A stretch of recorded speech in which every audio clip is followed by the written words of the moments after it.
Assalomu alaykum kanalimiz obunachilari. Keyingi zakazlarimizni mana inshaalloh o'tkazib olib kelib o'rnatib bo'ldik. Inshaalloh xudo xolasa oltariq olib keldik.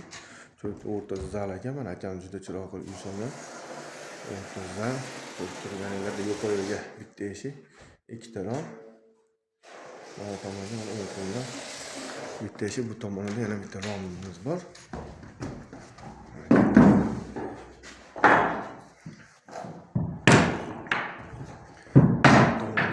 Eshigimiz bor. Mehmonxona shekli mana. Ko'rib turganinglarda juda ham chiroyli chiqdi. O'zbekiston bo'ylab dastlabkilarimiz bor. Vodiy bo'ylab olib borib o'rnatish ustonovkasi ichida.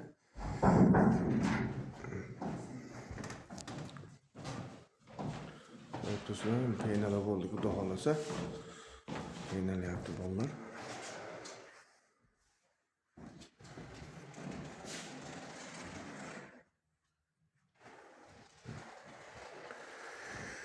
Yoqqan bo'lsa bitta like podpiska bosib qo'yamiz. Kanalimizga keyinroq tarqalish uchun oldindan kattakon rahmat. Sog' bo'linglar, salomat bo'linglar.